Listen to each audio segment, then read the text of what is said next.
Well, here we go. Welcome to the Cabinet Maker Profit System podcast, just for construction and contracting business owners in the millwork and cabinetry and furniture industry who are curious to find ways to work smarter, not just harder. My name is Dominic Rubino, and I'm going to be your host today. Today, my guest is Jacob Edmond. Jacob used to be at USA Millwork. Now he's doing something else that's pretty cool, and I want to bring it to you so you know what pretty cool means in my world. And what do? Well, I help contractors get back in control of their construction business, specifically on this show, people that run cabinet shops, closet companies, architecture millwork shops, furniture shops. And it doesn't matter if you don't know where to start. I do that by showing you how to use simple systems in 3 different places: in the office, on a job site, and in your shop. And look, the truth is you don't need a lot of time or a business degree to build a profitable, solid cabinet shop. You just need simple systems and some new ideas to old problems that we're all encountering in manufactured wood industry. That's why this podcast shares expert interviews and real case studies from other cabinet shop and construction owners who are probably a lot like you. People in family businesses, people in partnerships, and those of you who are running this business on your own because you have a work ethic that nobody else can match. If that sounds even a little bit like you, I know you're going to love the show. I'm going to tell you right up front that what we talk about on the show here is more directed at larger companies who have 5, 6, 7 employees or more, if not 10 or 20 and above. And that includes subs, of course. You can have subs as part of that number. Now, that doesn't mean you're not going to find value if you're smaller than that. It just means you're going to be challenged a little tiny bit more. And that challenge is probably healthy for you. In my regular life, when I'm not hosting the podcast, my company is a business coaching company, and I work with no-nonsense business owners of construction and contracting companies just like yours. The kind of company where the business owner stands up, stretches his back, and goes, I'm actually trying to grow a business here. That's what this show's about. So I specialize in strategic planning, business coaching, all of the things that operationally make you run an excellent business. Think of me or any of my coaches as a one-person board of directors. It's really getting you up to that level. We help in the areas of time, team, money, exit strategy, growth strategy, sales, and marketing. All of those areas is what we deal with here. Anything you hear as a topic on this show is something that we're experts in. We don't talk about things that we don't understand. Listen, before I get to the show, I want to challenge you with an important strategic question. It's a coaching question. Ask yourself this question right now. Do you want to be a contractor running a few crews? Or do you want to be a business person who just happens to run a construction company? That's a very, very deep question. And I want you to think about that as you go into this episode. By the end of this episode, you're going to know the answer. Let's get to the show and let's see what Jacob has to say.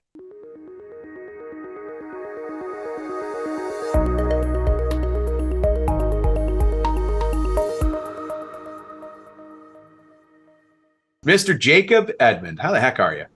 Good, Dom. Hey, how are you? I'm good.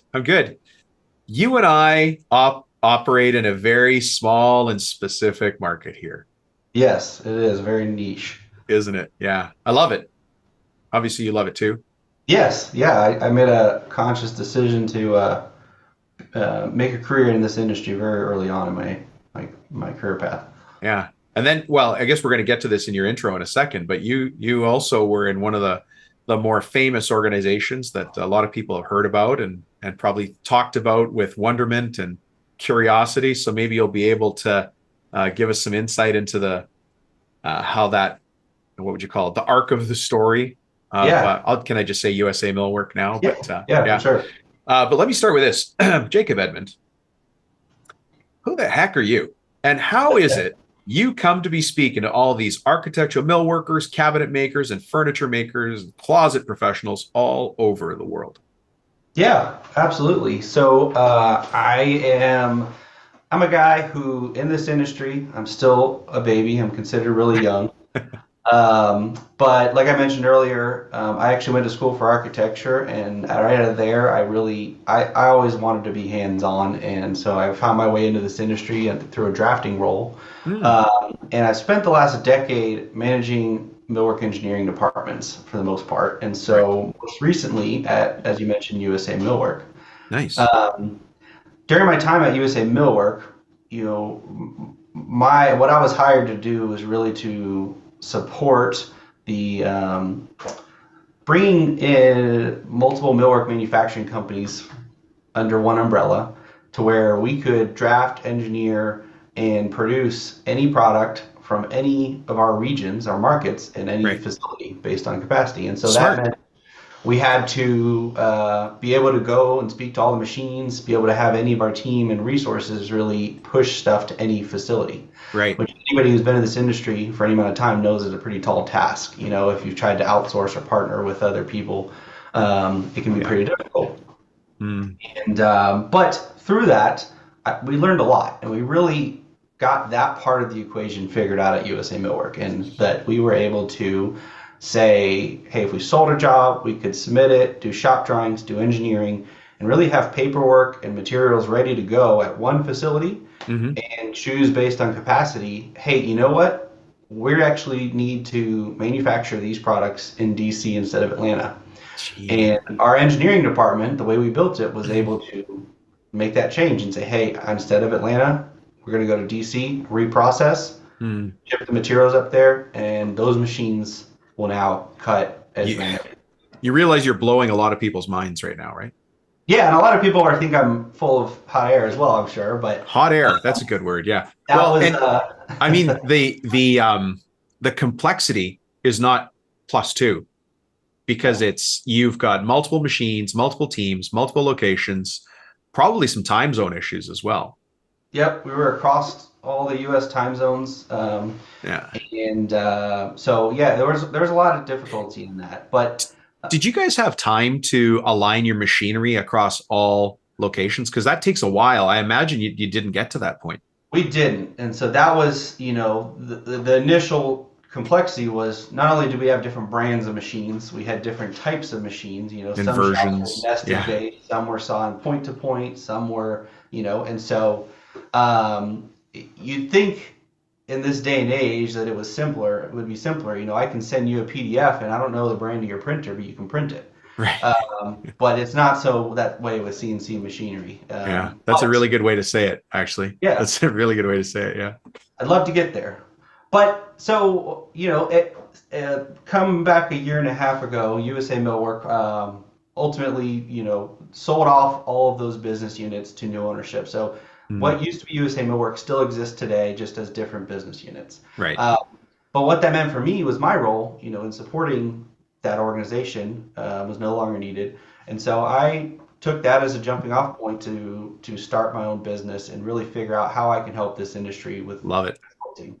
And over the last year, I have gone on site with and spoken with many, many owners across the country about how they can, how I can help them and what their problems are, very similar to what we learned at USA Millwork. Right.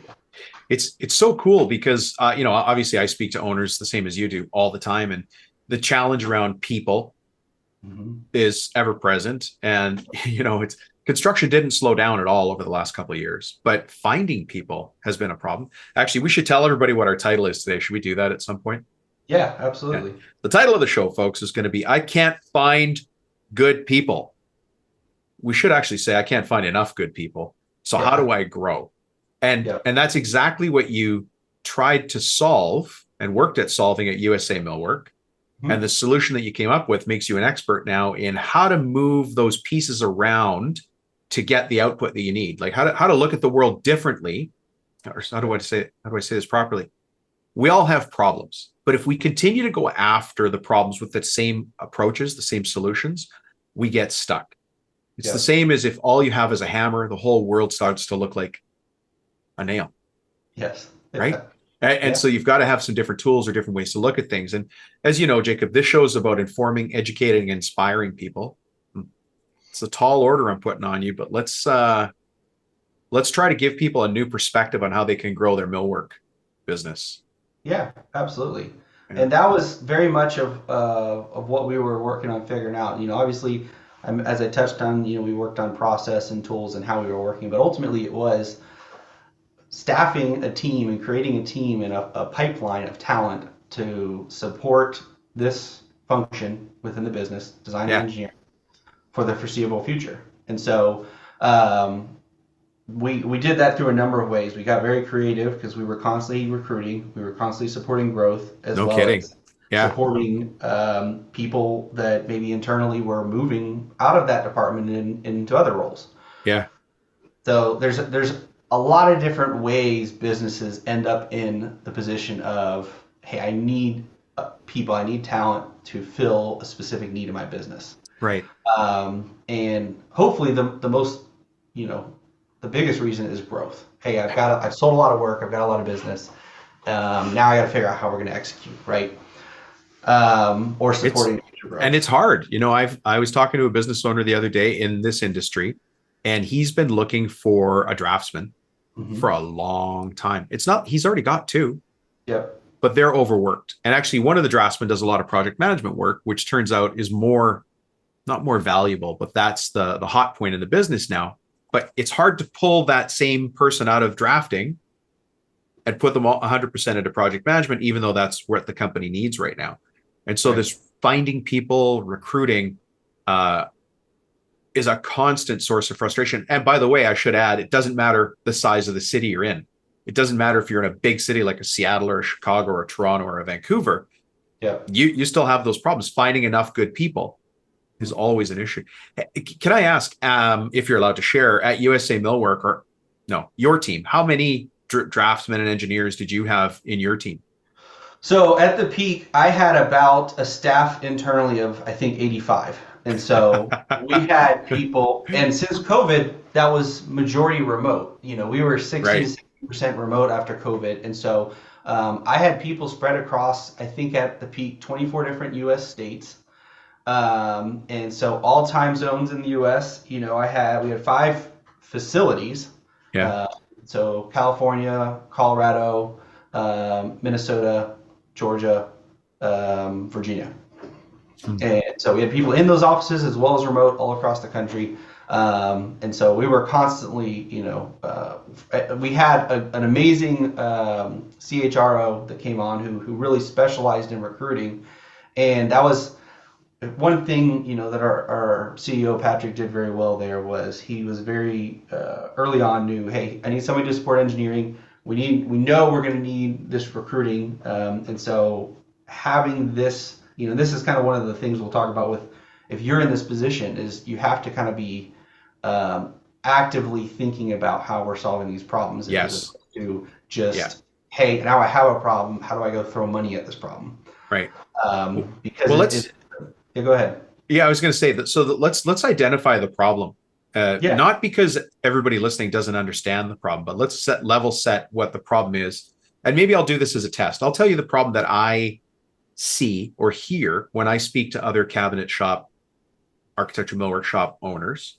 And then maybe I'll get you to come in from your perspective on what you see from your side. Um, I see owners that are stressed Hmm. because they can't find enough good people, which means a lot of the work is falling on their shoulders, Hmm. or they're overburdening the good people they've got in their company, which puts them at risk. And it's this high level of tension going on in the business that doesn't need to be there. That then spills over into their personal life. That then spills over into how things are running in the company. It feels like you're always back on your heels and you're not able to drive the business forward with any certainty. How am I doing so far? Yeah, no, I think that's very accurate. And I think a lot of, if I were to, what I find most often is that people recruit most often to backfill a person, not a role. And what I mean Mm, by that is that so often we grow our businesses based around people and we don't take the time to consciously define what is that person doing for the business into a role that can be then refilled. And so why that's important is a lot of times, and you touched on this, hey, you had a business owner that had a drafter that sometimes does project management. I guarantee that's because that drafter has skills to be a project manager and that works for that business. But you're going to very much struggle to go find a drafter slash project manager. yeah. And so you need, as a business owner, to define and say, which of those roles do I need most? And how am I going to bring somebody in? Because it's going to be, not only is it going to be hard to find somebody with both sets of skills, but it's going to be hard for them to be successful because you're asking them to do two different things. And which Yeah. one is really more important when they come on? So that was one of the biggest things that we worked hard to define at USA Millwork was creating a pipeline and a path that gives people a successful onboarding experience and not just, hey, we need Mm, you to be a senior level engineer from day one, but based on how we recruited them. If we brought them in with CAD talent but not millwork experience, we would bring them in as an entry level draftsman and not expect them to know how to engineer everything in millwork. okay. Whereas we might bring them in, and I'll get to the the what we're recommending, of paths to solve this problem. But why this is important is because depending on where you're bringing people in, for example, if I'm going to bring in somebody from my shop that is a CNC operator, and maybe I'm going to teach them to be an engineer, that's a very different existing skill set that you're building on than somebody that has CAD experience but not millwork experience. And so you need to have a different entry level role and path for them. Yeah. So ways that owners can be thinking about solving this problem, the first and most common is hiring a recruiter. Oh, like hire their own recruiter in-house. I love it. You can hire a recruiter, and that's really the path we took. There's also there's industry expert recruiters that serve this industry that you can hire on a contract basis. But why this is important is so many owners, one, don't want to pay the expense of Yeah, this, of right? course. And just so everybody knows, a recruiter is about 30%.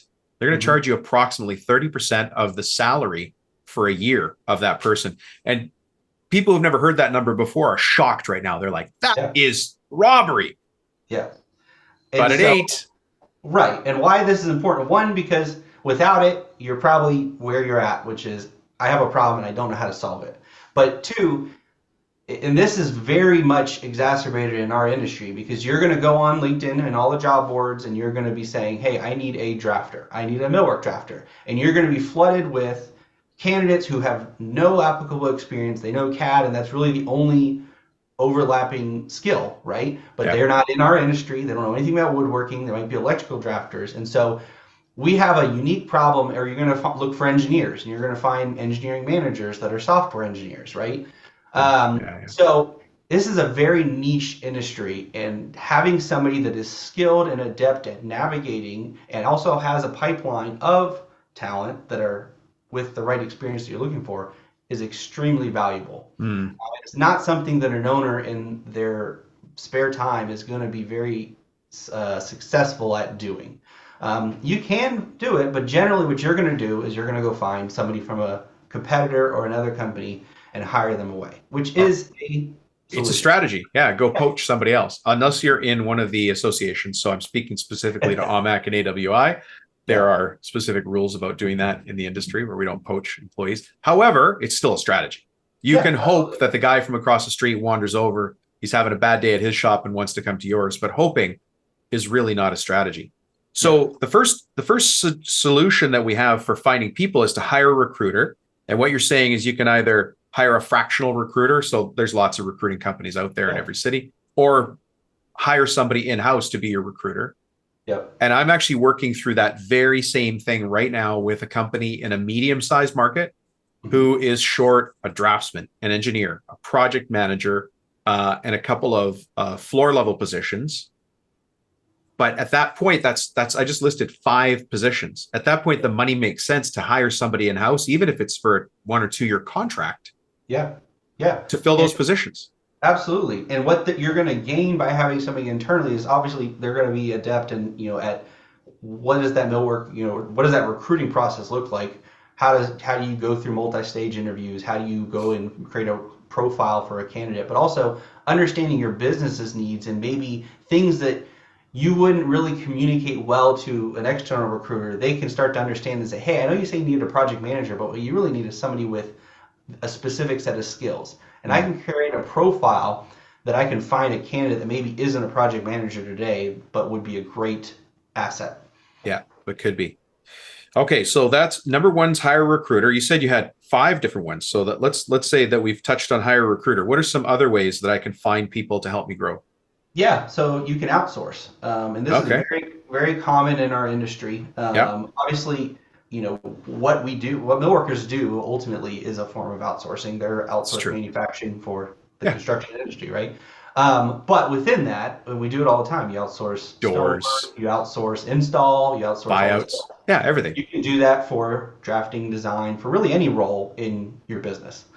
But yeah, there's companies that like for drafting and design, they specialize in providing outsourced solutions, and you can find these on a contract basis, on a project basis, on an hourly basis, really, Yeah. that can help you. You know what's interesting about that is if you think about a specialist in any industry, imagine that there's out of your whole company, there's one person that's a draftsman. Just use that as an example. There's a draftsman, just one person in your company. They're kind of alone. But if you've got an outsourced company that does drafting and there's 20 or 30 of them, they're hanging out with other draftsmen. And what do they share? Tips, Yeah. shortcuts, what we might call hacks or best practices, right? And so it's the same reason that you hire an accounting firm Hmm. because there's that momentum that they have internally for figuring out the tax codes and all the things that we need versus an individual. There's benefits to both for sure, Yeah. but there's certainly a benefit to somebody who's on a roster of a bigger team because they can draw on more resources. Yeah. And that exact concept is something that in our industry we think about in the shop floor, but not so much in the rest of the business. We think about, hey, this my CNC operator, that's all he does all day, every day. He gets very, very good at that set of skills.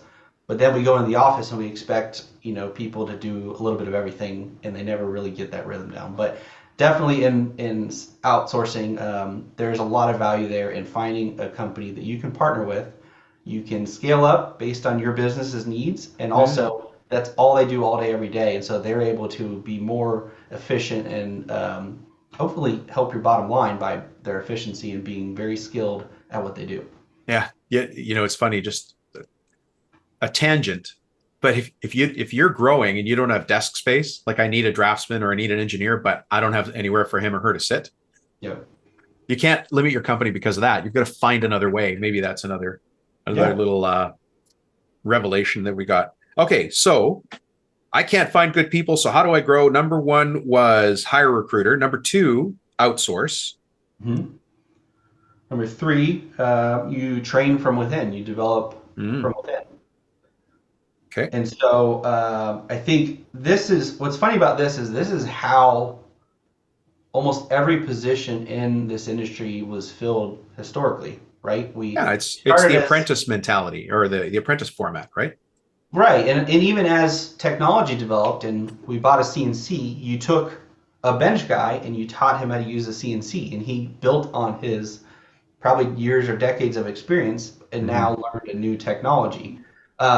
Similarly, when CAD and CAM software became, your drafters were generally your engineers were probably your career shop foreman, your shop cabinet builder, right? And they said, well, hey, I know how to build everything that we do. I understand the construction. Now Yeah. it's just how do I detail it in this tool for other people to build from? And so this is really the solution. It's just not something that we have as an industry have continued to invest in.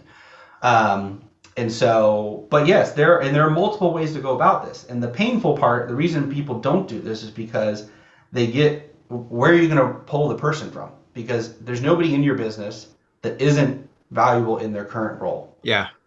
And so every business owner thinks, well, I don't want to create a problem to solve a problem. But you're also not That's thinking a good way to about, say it. um, and what you have to be conscious about is a couple things. One, a lot of times not doing this causes people to leave because they want to grow, they Sure. want other opportunities, they want to do something different. But also, is it easier to fill this role that's causing you pain right now? Because that's what we're talking about is, hey, I can't figure out how to fill these roles, whatever it is. Mm. Uh, and so if one solution is, hey, do I take a person that I already know is a culture fit, is a knowledge fit, Yeah. is trainable, and backfill them? Could I backfill that easier than I could backfill this? And so that's what people aren't. When you're in the midst of this problem, you're not thinking as clearly as you could be. So that's hopefully what we're doing today is adding some clarity and context. But Yeah. as a business owner, you have to be able to take a step back and say, well, I know my shop foreman is going to kill me if I take his CNC operator, but can I go find another one? And knowing that that guy is still in the building, so he's always a backup, Yeah. but You I could can always use start them. the process of can we develop him and start solving this other problem? And maybe it's not a day one, hey, switch over, but again, is this something that can start? I've done this in the past where Fridays at 2, my CNC foreman would come and start spending 2 to 4 hours drafting. And then it was a full day. And then it was eventually slowly they're using that time for their replacement to start learning, and they're learning this new set of skills. And we're not immediately hindering the business by removing them completely. But so you can create a transition plan. The benefit here, though, is a couple of things. You have somebody that already understands your business, already understands who are the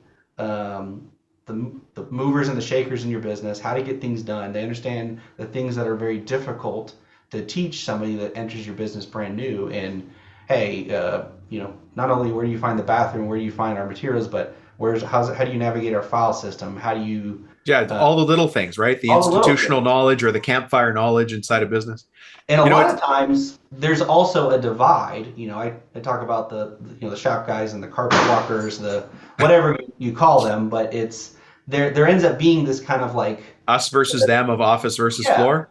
Yeah. And you're very actively saying, hey, I've got somebody that is a them, and I'm taking them and making them an us, and they start to bridge that gap, and they're able to go out there, and say, hey, I can solve a problem because I know who out there is going to help me do that. Do you know where I personally run across this issue is, and I think everybody here knows I business coach. We do business coaching for the industry. And so we'll take an owner who says, look, I want to grow the business, and I want it to do that. I want to increase sales, I want to increase profitability, or I want a different kind of client.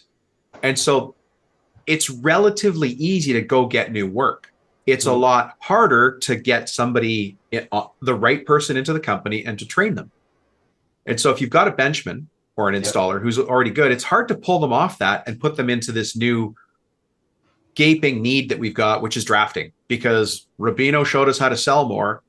Yeah. Now we've got, I'm thinking specifically of a gentleman with fiery red hair and a wonderful beard. He knows who I'm talking about. We're going to call him William the Magnificent, who had an average job size of 14 grand when he and I first met. Well, now his average job size is in the $100,000. Same guy, same shop, same pickup truck, same machinery. He's just leveled up his business to that point where now he's doing $100,000 jobs. So you can't keep up with that. So you've got to find creative ways to backfill. Yep. Or you just allow yourself to stagnate, which is not what any of us want. Yeah. Absolutely. And I think that the other thing people, to be conscious of is you're essentially cross-training. So you still have a backup, of whatever that person is doing. You have that institutional knowledge to where that new trainee is able to just walk over to them and ask questions. And if you do downsize or you get slow in the future, that person can always go back to doing whatever. So I think that there is a lot of value here that people just don't even consider it because of the discomfort of that change. Yeah.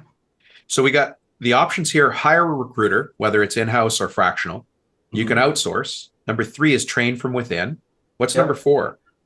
So number 4 is you can go and pay over industry and recruit, somebody that is a heavy hitter. Like, hey, I can go find somebody that's already filling this role at a competitor somewhere else in the industry, and I can just basically pay higher so that the qualified candidates that are out there are going to come to me. They attract them in, right?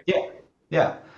Which is a very effective, short-term plan, especially if you're trying to grow and you're saying, hey, I know I'm going to pay a premium now. Yeah. But everything we're talking about here is ultimately an investment, right?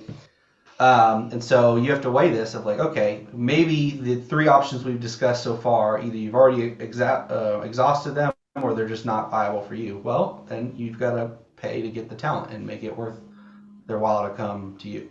Yeah, it's the reality, isn't it? Find out, that it kind of goes back to poaching as well. I mean, you put out such a ridiculous rate that people just start crossing the street to come to you. Yeah. Okay. And is there a 5th? I think you mentioned there were 5. Yeah. Well, I mean, the 5 is to keep doing what you're doing and kind of just give up and say, hey, okay, we're not going to develop this way. We're not going to talk too much about giving up here, but I see your point. You could just say, we're limited by our market. We're a $2 million business in a $2 million market. That's it. Good enough for us. We'll accept what fate has given us. Yeah, and you can just let the other people here listening that are going to take this advice, they'll solve the problem for themselves, and you won't, you know. I Yeah. mean, that's the reality is in business, there is competition, and so you have to be thinking about what am I doing to differentiate. And so What's the plan? obviously, Yeah. if you are an entrepreneur, you're used to not giving up already. So hopefully the first four things we're talking about are really the ones you're going to be considering. Yeah. Well, let me repeat them back again. Jacob, you did a great job here. If the topic today is I can't find enough good people, which is limiting my growth. So how do I grow? The options that you have in front of you is hire a recruiter, Mm-hmm. outsource, which gives you lots of flexibility to either grow or shrink as you need to. Train from within, which is slower, but allows for opportunities for growth. And number 4, pay over industry premium. And number 5, I'm just going to write down give up. I know that's not what you said. You said just keep doing what you're doing, but it's at some point is it Einstein that said you can't solve today's problems with the same Yesterday's solutions. with yesterday's solutions. We need new solutions. Yeah. Now, And I know this is, I mean, because I know you hear this all the time. I hear this all the time. People are struggling with these problems. And so I think that this is not news to anybody that's listening. yeah. Now we kind of glossed over it, but your technical background, you're really good at microval. Yeah, so I've spent the majority of my career managing engineering departments and working with Microvel as a software solution for what we're talking about. Yeah. And because people here will understand it, tell us the scope of the projects that you're doing. What would be, I know there's no typical project, but are you doing restaurant TIs? Are you doing law firm boardrooms? What's a normal thing? Uh, it really is a little bit of everything, but more in common, yeah, it's a lot of TIs, a lot of hospitality, schools, K through 12, Hmm. labs and universities, residential as well. So seeing a little bit of everything, anything from the $50,000 jobs to the, multi tens of millions, and I think, from my background, what it is that we really do though is solve problems. Yeah. Um, and that's, so taking a step back, you asked me initially, like, what is my background? Who am I? Why am I talking to you? Yeah. And so Yeah. Yeah. that's really what I've tried to do is, in architecture school, what I really learned was problem solving, the design problem, right? Which is Hmm. clients come to you with, hey, I want you to design a house for me that solves these problems for me. But usually they're presenting to you their problem in the form of their solution. And in business and in engineering, what I've spent the last 12 years doing, which is helping businesses solve their engineering problem. Hey, I have this project that we sold and it's already been designed and we need to figure out how to manufacture it on time under budget, right? Hmm. That's what our job as engineers in this industry really is okay, Yeah. how do we get it to the machines, to the people in a way that it can meet the schedule and the budget? And hopefully do that in a creative way over and over again. And Yeah. now it's how do I, one for my business, and how do I help other business owners creatively solve these types of problems, which is, hey, I'm trying to grow my business. I've sold work, either I've already sold work and now I need to get it through these stages of my business and I don't have the resources, or I'm trying to get there and I know I want to plan ahead and get these resources. And so it's Yeah. that same, but it's the same problem statement. It's really how do we creatively use the resources that we have access to in a way to solve this problem, hopefully in a way that nobody else has really figured out. Yeah. Now I mean, you have a podcast for the industry as well. I do, yeah. It's called Verify and Field, the Millwork podcast. Yeah. Uh, Verify in field, the Millwork podcast. So folks, go listen to that podcast for sure. And there you talk about let me ask you, what's the purpose of that show? What's the Yeah, so every week we have a different guest, somebody from the industry, and talk about a little bit about their background. So a little bit is to grow this community, invest back in this community. yeah. But at the end of the day, from my perspective, it's letting people know because this industry historically has been kind of secretive or very it's a tiny world. Everybody knows everybody, and Yeah. everybody really does the same thing, but we all kind of like to think we do it We have a differently. secret sauce. Yeah, and I've talked to enough companies and been in enough shops now to understand that, I rising tide raises all ships. And I believe that we all stand to gain from hearing from each other and Hmm. understanding that, hey, there's other business owners, there's other professionals in this industry suffering or from similar pains, similar symptoms, and dealing with Yeah. the same problems.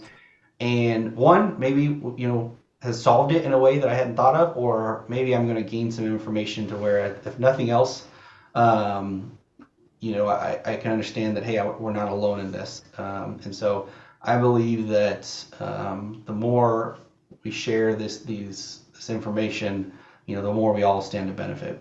Why is it? How'd you come up with the title "Verify in Field"? So that's something we put on shop drawings constantly in this industry. If you have been in this, Yeah, of course, right? Yeah, you see that constantly, and it's hey, verify in field, VIF. So I thought it was something, that anybody who's in this industry would they'd recognize it. Yeah, recognize it, right? it's the code And word, yeah, right? It's the secret wink. And then yeah, your company's Ductworks. Tell yeah, us about that. What do you do there? yeah. So I have a company, Ductworks, and over the last year and a half, we've really built on a lot of the work that I started at USA Millwork. We have an office down in Santa Cruz, Bolivia, which is down in South America. Yeah. And we really our mission is to help millwork companies eliminate their drafting and design bottlenecks. Hmm. And so everything we're talking about today is very much related in that, and I struggled with this in every one of the companies I worked at. And so it's how do you figure out that for owners and sales guys in this industry, no longer should, hey, am I going to be able to get shop drawings done when the client needs it to be able to win this job? That shouldn't be a focus. Like, you should be able to go sell based on your shop capacity, your business's capacity, and what you need to do. And too often I talk to owners and they say, hey, I could have $10 more million this year if I could just get it through my drafting team, my Yeah. engineering team, It's the right? bottleneck between the office and the floor, right? Yeah. And so our goal is to help, whether that's through process improvement, through use of our resources for outstaffing, outsourcing, or just helping this problem we talked about, helping you guys And find the right talent you need. how big of a team do you have then? We have about 50 people. So Wow. we've 50 over the last, draftsmen, yeah, people. yeah. And so everybody's, Eastern time zone, fluent in English, and that really that compared with myself and our director of drafting, Richie Vario, we're both U.S. based industry experience. We've spent our entire careers in this industry in engineering and manufacturing, and so pairing that with talent that are architects, industrial designers, civil engineers, that we're just teaching them millwork Yeah. and trying to ultimately continue to support this industry because I want to see it continue to grow and be able to keep manufacturing here in the U.S. like we've been doing for many many decades and Yeah. centuries. So if I had RAM, Rubino Architectural Millwork, Yeah. how would I interact with your company? I just email you and say, here's a new job we've got, turn it around for me. How do you guys manage the relationship with my millwork company? Yeah, absolutely. So there's two main ways we engage with clients. One, if you go to our website, ductworksmw.com, you'll be able to see everything I'm about to tell you, as well as a contact form that'll come right to us. But we work either project rate, which is what people are mostly thinking about, like, hey, you send us a project, we give you a quote and a schedule. Oh, And that quote is a fixed price that includes everything through when you submit to your client, including as many revisions as you need to give us to get the product you need. hmm. The other way we work is what I call our outstaffing model, where we have a fixed rate per month per drafter that they are dedicated 100% to you. Wow. So this is actually becoming, a majority of our clients end up starting at project rate, and then they realize, I hey, need that certainty. I need yeah, I need that certainty. I certainty, need I I need need that somebody. resource. Yeah, yeah, yeah. And somebody that I know that I've got them on this task today, but tomorrow my needs might change and I want to be able to shift what they're working on. And so, as well as that person Yeah. develops a relationship with your team and starts to integrate as a part of your team. And so, the benefit there, obviously, is we provide all the software, all the resources, and even internal QC and supervision. But Oh, you have the MV licenses. yeah, we have AutoCAD, Microvolt licenses, Bluebeam licenses, Microsoft Teams. Really, everything that is needed is built in. Mhm. Because, like we talked about earlier, this is all we do all day, every day. Um, and so we have, internal experts on each of these subjects. So even if, a lot of our clients may start, hey, we need help with this, but also we think our CAD template could be improved, or we think our use of software could be a little bit better. We consult and help advise on that as well, because ultimately you improving your processes allows us to support you better and be a better partner for you. Right. But that's really our goal, is to get you where you are, whether it's a short-term or a long-term relationship, to really help you achieve those goals and growing your business. Yeah. It's so much a way of the future. Outsourcing, as you said, we all do buyouts. We Mm-hmm. outsource doors now. Outsourcing, and we're an outsource, Yep. right? Yeah. We are part of it. But there's resistance from time to time from people like, oh, I don't Bolivia. I don't speak Bolivian. Well, they speak English, right? Yep. Yeah. And we've had other people on the show before from Ukraine, or I Yep. think from Poland. Yep. So this model works really well. And when I go to the bigger millwork shows, those big companies, when I talk about the big ones, the ones that everybody Yep. looks at and goes, oh my God, I think they do 20 million. Well, they don't. They're Yeah. doing 40, 60, 80, 100 million. You think Yep. they do 20. Um, they outsource Mm-hmm. because they need that flexibility to say, well, we just got this hospital project, which is going Yeah. to take us 3 years. Well, they only need the drafts people for that project for 3 years, and then they can narrow it down again. And then when they get a university built, they need to expand out again. So they can be very flexible in their needs. And that works not only at that level, but you can do it at your level in Boise, Idaho. It doesn't matter. Yeah. You're able to use that flexibility. It's just a different way of thinking. Mm-hmm. And you brought this up earlier, Jacob, being an entrepreneur in this business, which I have to admit is a hard thing for people to put their heads around, Mm-hmm. because they'll say, but I'm not an entrepreneur. I'm a mill worker. I just happen to, I got a company and we do some jobs. Most of those people don't tune into my podcast, though. People here are forward facing business owners who know they're building a company. If you have solved a problem and you get paid to solve those problems for people, you're an entrepreneur. And that is really how every business in existence has started, is Yeah. you figured out a solution, whether it's using your time, your skills, your knowledge, your labor, and people pay you for that.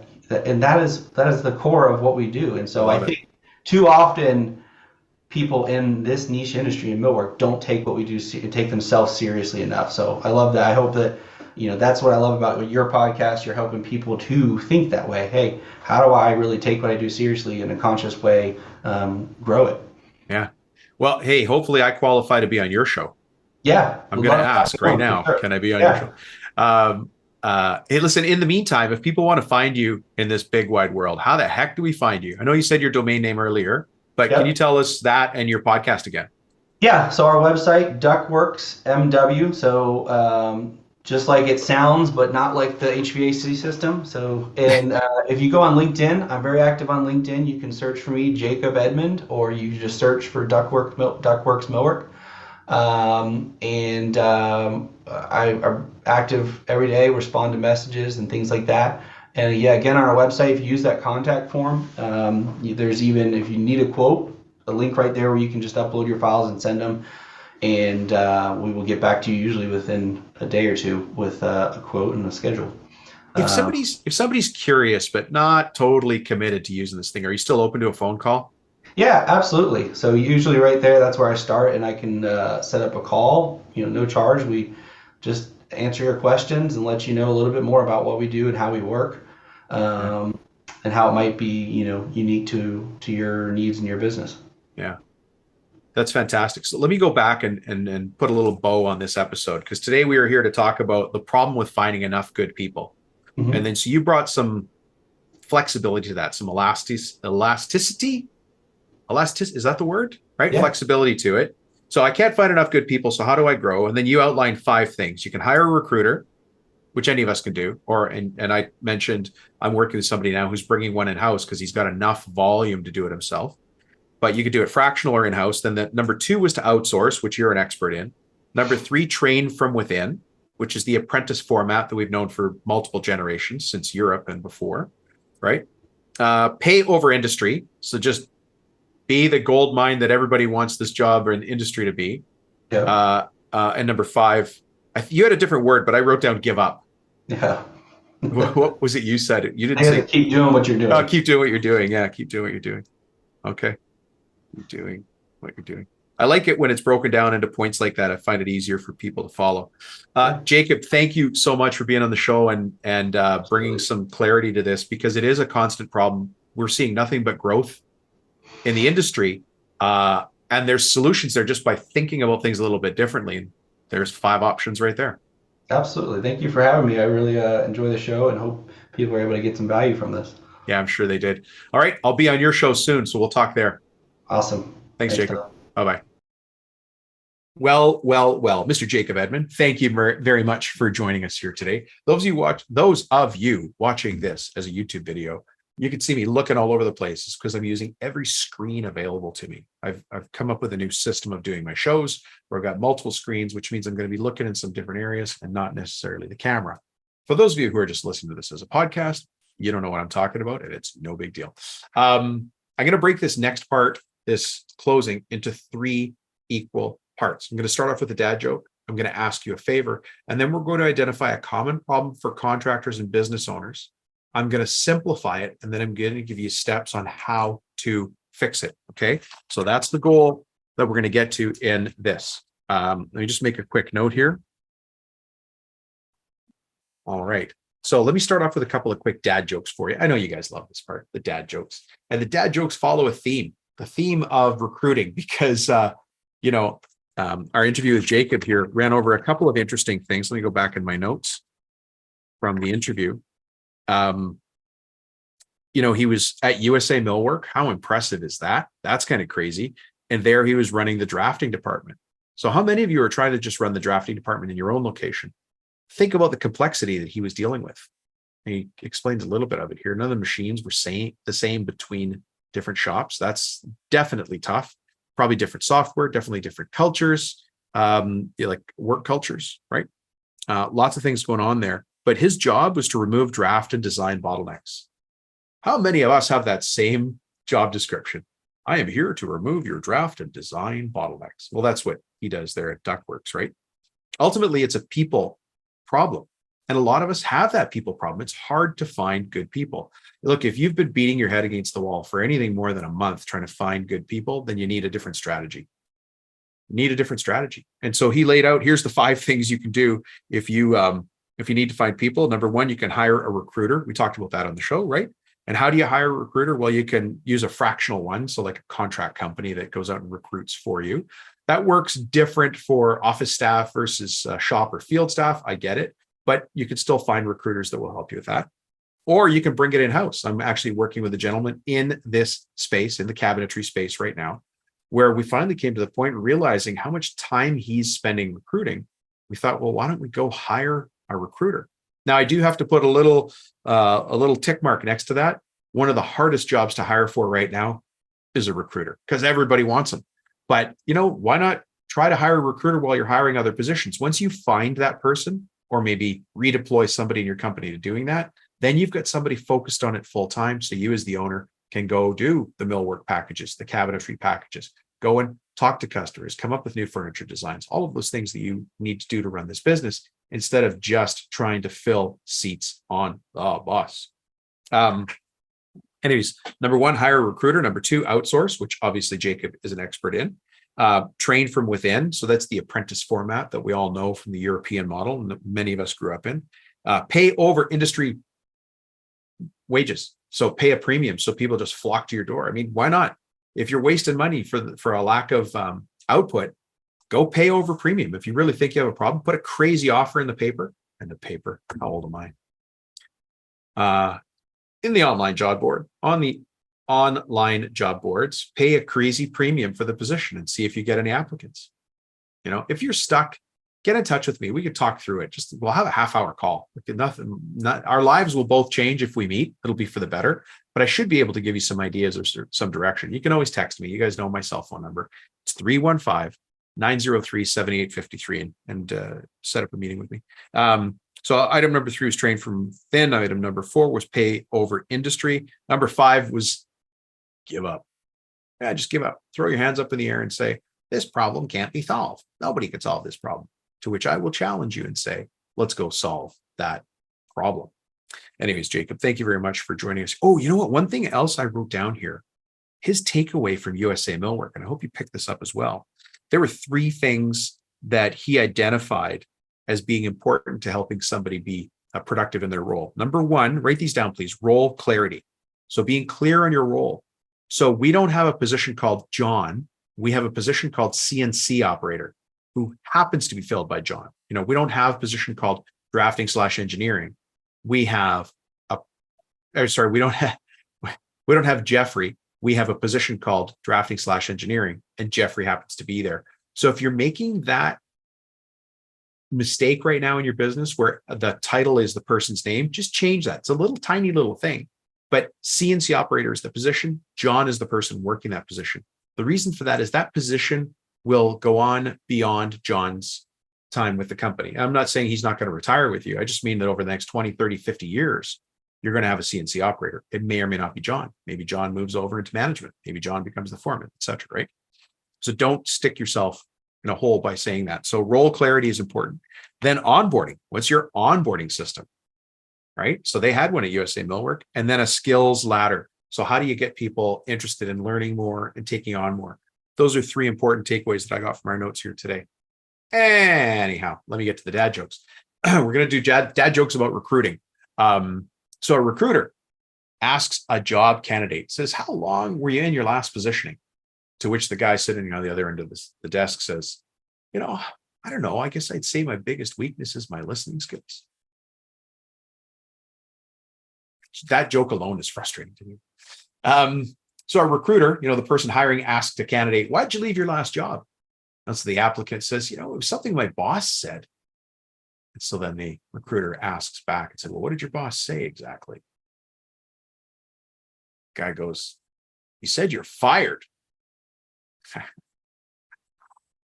So a recruiter's sitting there at their desk.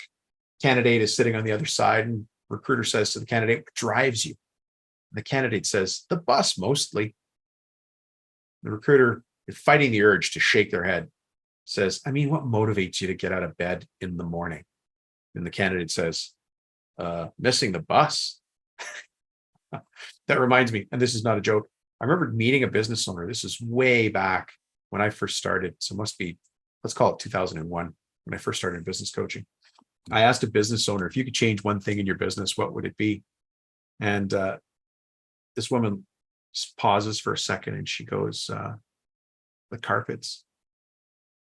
And I was like, I'm in the wrong meeting. I got to get out of here. That was her answer, her serious answer. Like, if you could change one thing in your company, what would it be? And she said it was the carpets. I'm like, oh, I'm in trouble. I'm in the wrong meeting. Guy goes into IKEA for a job interview. The recruiter says, welcome, sir. Nice to have you. Please assemble that chair over there and take a seat. That same recruiter says to a candidate, in this job, we need somebody who's responsible. The job applicant replies, well, I'm the one you want. In my last job, every time something went wrong, everybody said I was responsible. But boom. So there you go. There's a couple of dad jokes. I also said I'm going to ask you for a favor today. I'm going to ask you a specific favor. And then we're going to identify a common problem for contractors and business owners. And then we're going to simplify it and give you steps on how to fix it. So we've already done the dad jokes part, right? And now we're going to go to the ask. And you guys, if you've heard other episodes, you might have heard me ask this before, but there's something called altruism. Altruism. You remember that from your grade 9 biology class? It's a personal value where you have a concern for other people's well-being, from doing things every day, like giving up your seat to somebody else on the bus. When was the last time you took the bus or transit? It's horrendous these days. I remember growing up as a kid, it was natural for me to stand up to let a lady sit down. I live in a city where we've got transit and buses, and so I'll take them to the game or something like that. People don't get up for women to take a seat anymore. And if you do get up for a lady to take a seat, somebody behind you just grabs the seat. It's a free for all. I don't understand this world sometimes. I really don't. But altruism is giving up your seat to somebody else, or a life-changing act of kindness, like And you may have friends who've done this, like donated a kidney. There's lots of opportunities to see altruism around us. We talk about giving a receipt. How about holding a door? Or the very simple, polite fact that ladies order first at a restaurant. Am I old-fashioned? Or how about saying please and thank you? That's altruism. Maybe please and thank you isn't altruism, but if you know where I'm going with this. Altruism, by the way, in animals is when, have you ever seen beavers when they slap their tail? So what the beaver's doing is they see something dangerous, right? And so they slap their tail and create a loud noise. So all the other beavers in the pond know that they got to get out of there, right? There's something dangerous. But that beaver who slapped their tail on the top of the pond put themselves at risk, because now the predator can see exactly where that beaver is. But that beaver kind of sacrifices its location to help everybody else. That's altruism.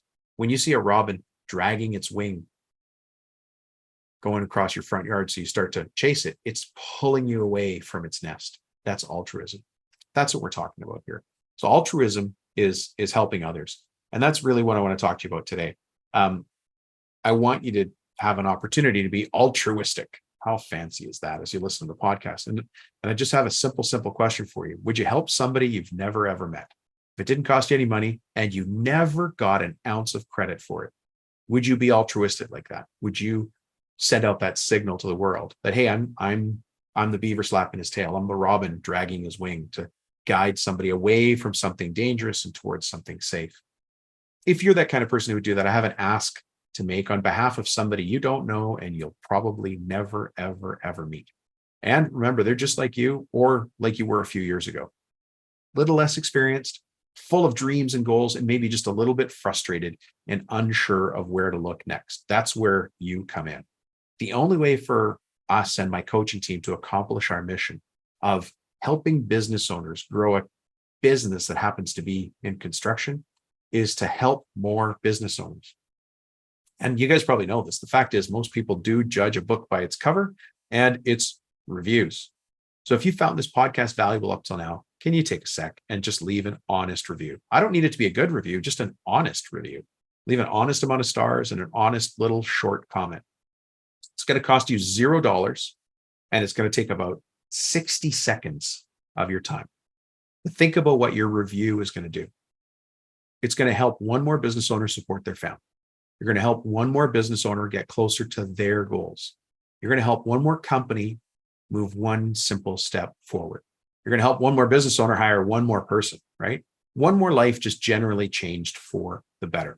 And to make that happen, all you have to do, and I got to tell you, it's going to take less than 60 seconds, just leave this podcast a review somewhere. If you're on Audible, click the 3 dots on the right top of your device and leave a review. If you're listening on YouTube or watching on YouTube, just leave a thumbs up. It's simple, right? Leave a little comment if you can. That would be really helpful, right? And if you feel good about helping a faceless entrepreneur, faceless business owner in construction like you, think about what I'm doing here, sitting on my desk, talking to a computer screen. Like, I'm helping faceless people I'm doing my best to help faceless people all the time. Those of you who've reached out and talked to me, hopefully you've had that a good experience and you've had value. Help somebody else. Leave a review, because people need to find out about this. A rising tide raises all ships. And so the more people we can help, the better our industry will get in general. And don't forget, when you introduce something valuable to somebody, they then associate that value with you. So if you like goodwill, if you like giving to others, if that's part of who you are and what you do in this world, then giving your review to this show gives somebody else a little breadcrumb and says, hey, go look here. You might find something of interest. Anyways, I appreciate you taking the time. I told you I was going to ask you a favor. That's the ask, and I hope you help me out. Okay, let's simplify and solve a common problem. The problem I want to talk about today is the profit leaks that you have in your business. There are 8 profit leaks in your business, and these profit leaks are cutting and hacking at you. For as much as you try to run forward, they're dragging you back. It's the soft sand under your feet. And in order to find those profit leaks, you have to be able to identify them and then pick at them. And what's interesting about the profit leaks is they just continue to resurface. They don't change. You have profit leaks when you're small, let's say 500,000 in sales, but you also have profit leaks when you're 500 million in sales. You guys might know this from me, but one of the larger companies that I had, at least that I'm allowed to talk about, because I'm still in the process of getting paid from my last company, so I can't really talk about it much. But the one before that had sales of $120 million a year. $120 million a year. I started that company from scratch. That means nothing. It actually started as an Excel spreadsheet and me scratching my head going, if I do this and then I do that, I might get this. And I ended up making that dream come true by using simple systems like the profit leaks.